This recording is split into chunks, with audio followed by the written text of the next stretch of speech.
അങ്കേലി ദമുസിന ഹൈവേയുടെ അരികിലുള്ള ഒരു കൊച്ചു ഗ്രാമമാണ്. ചെറിയൊരു ഗ്രാമമായതുകൊണ്ട് പ്രാർത്ഥനയും പഠനവും കുട്ടികൾക്ക് ഗ്രാഹ്യമായിട്ടില്ല. ചിലരുടെ വീക്ഷണത്തിൽ അവിടെ സ്കൂളിനും പള്ളിക്കും സ്കോപ്പില്ലാത്ത സ്ഥലം. ഇടയ്ക്കിടയ്ക്ക് ആ വഴിക്കാണ് ഞങ്ങളുടെ ഗ്രാമപള്ളികളിലേക്ക് എനിക്ക് പോകേണ്ടിയിരുന്നത്. ഓരോ പ്രാവശ്യവും അതിലൂടെ കടന്നു പോകുമ്പോൾ മനസ്സിൽ ചെറിയൊരു നൊമ്പരവും ആഗ്രഹവും തോന്നാറുണ്ട്, ഒരു പള്ളി അവിടെ തുടങ്ങുവാൻ വേണ്ടി. ഇതുപോലെ പല ഗ്രാമങ്ങളും ഞങ്ങളുടെ ചുറ്റിലുണ്ട്. അതുകൊണ്ട് ഞങ്ങളുടെ 15 ഗ്രാമപള്ളിക്കാരോട് ഞാനൊരു നിർദ്ദേശം വെച്ചു.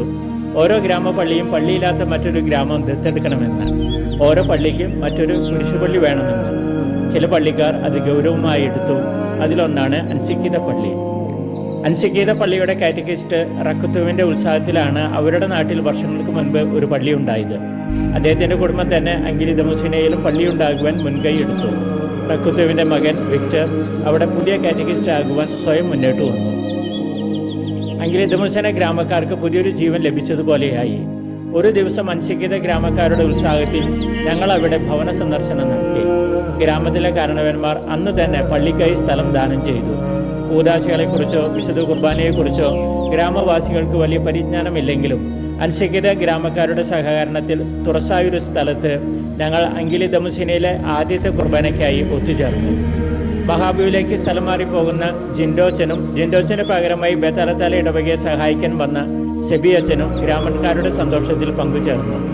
ഇനി ഇത് തുടർന്നു കൊണ്ടുപോകണമെങ്കിൽ അവിടെ ഒരു പള്ളി വേണം. സുഭാഷിതങ്ങളിൽ പറയുന്നു, ദൈവഭക്തിയാണ് അറിവിൻ്റെ ഉറവിടം. പള്ളി മാത്രമല്ല, ചെറിയൊരു പള്ളിക്കൂടവും വേണം. ജനങ്ങൾ കുറവാണെങ്കിലും ഉത്സാഹത്തിൽ തന്നെയാണ്.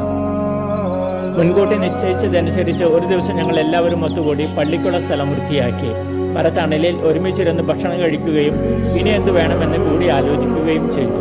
ഇപ്പോഴത്തെ സാഹചര്യത്തിൽ ദീർഘകാല അടിസ്ഥാനത്തിലുള്ള ഒരു വിദ്യാലയം തുടങ്ങുവാൻ സാധ്യമല്ലെങ്കിലും ഒരു ടീച്ചർ വെച്ച് ഈ വർഷം തന്നെ സ്കൂൾ കാണാത്ത അവിടുത്തെ കുട്ടികൾക്ക് അറിവിൻ്റെ വെളിച്ചം പകരണമെന്ന് ഞങ്ങൾ ആഗ്രഹിക്കുന്നു. സുഭാഷിതം 3-ാം അധ്യായത്തിൽ പറയുന്നു, ജ്ഞാനം നേടുന്നവനും അറിവ് ലഭിക്കുന്നവനും ഭാഗ്യവാനാണ്. എന്തെന്നാൽ അതുകൊണ്ടുള്ള നേട്ടം വെള്ളിയെയും സ്വർണത്തെയും ശ്രേഷ്ഠമാണ്. ജ്ഞാനത്തെ കണ്ടെത്തുന്നവൻ ജീവൻ കണ്ടെത്തുന്നു.